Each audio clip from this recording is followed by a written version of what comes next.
Well, with the markets up and down these days, are you worried about your retirement or savings? Our next guest has some advice as inflation and interest rates increase. With us this morning is Phillip Shaw, a certified financial planner with Goldstone Financial Group. Good morning, Phillip.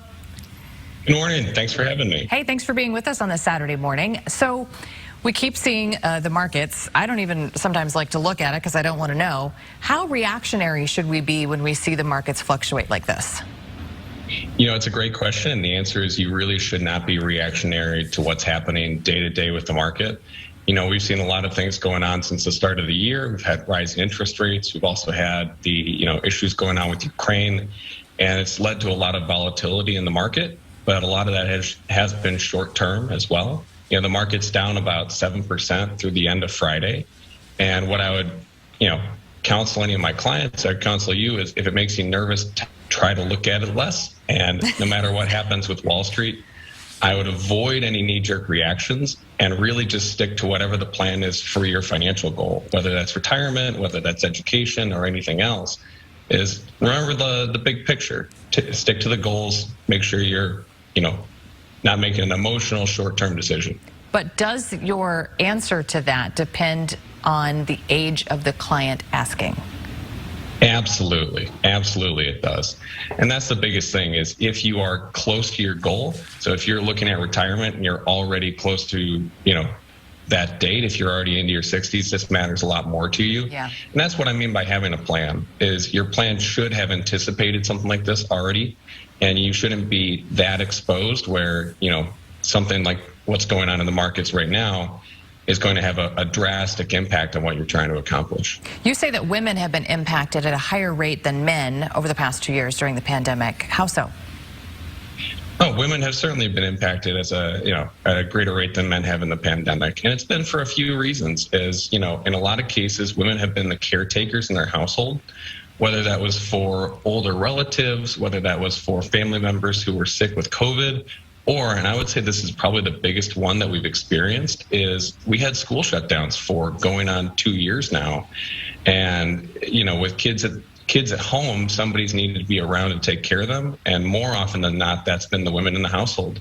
And so, they haven't been back to work at the same rate as men have. Sure. Outside of that, a lot of them tend to work in sectors like hospitality and retail, and those haven't come back in the same way that the rest of the economy has either.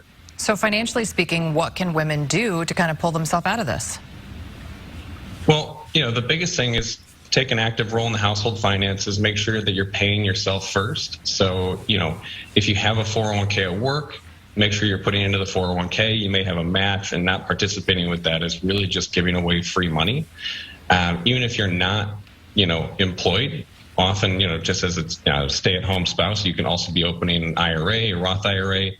Make sure that you have a budget. Make sure that you are, I say if you're working with a financial advisor or financial planner for, the household, participate in the meetings. We often do educational events throughout the year. It's a good opportunity just to learn a bit more about what are the retirement accounts, what is, Social Security going to mean for you, kind of what is that overall plan for you, and make sure that you're sticking on track.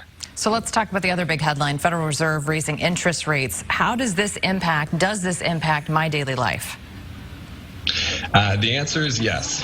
So while there isn't a direct correlation between what the Federal Reserve does and interest rates, if it costs more for the banks to borrow money, it'll cost more for you to borrow money. Yeah. So credit card holders are going to see higher interest rates on credit cards. We might see the end of 0% financing for auto loans. And definitely we'll expect mortgage rates to start climbing. We're already up to about 3.75, and it's projected to be about 4% by the end of the year.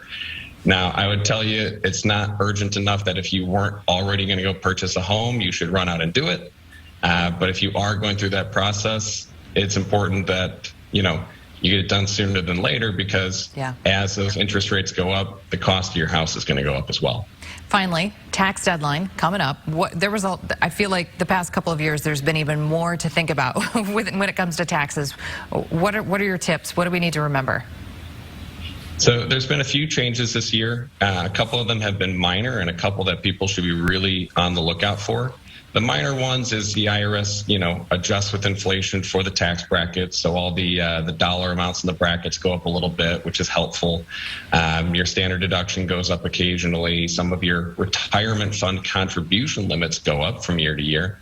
Here's the big one everyone should take a look out for. Is last year the American Rescue Plan expanded the child tax credit from $2,000 to anywhere from $3,000 to $3,600, but a lot of households are used to claiming that on their taxes, and a lot of households have already received it. So if you received that payment back in 2021, you're not going to have that credit on your taxes, and you may be owing more now than you're anticipating. You got to remember, when they gave that to you last year, it wasn't a gift, it was an advance. Okay, perfect. Well, for more information, go to goldstonefinancialgroup.com. Thanks so much for being with us. Appreciate it. Thank you, Elizabeth. Thank you.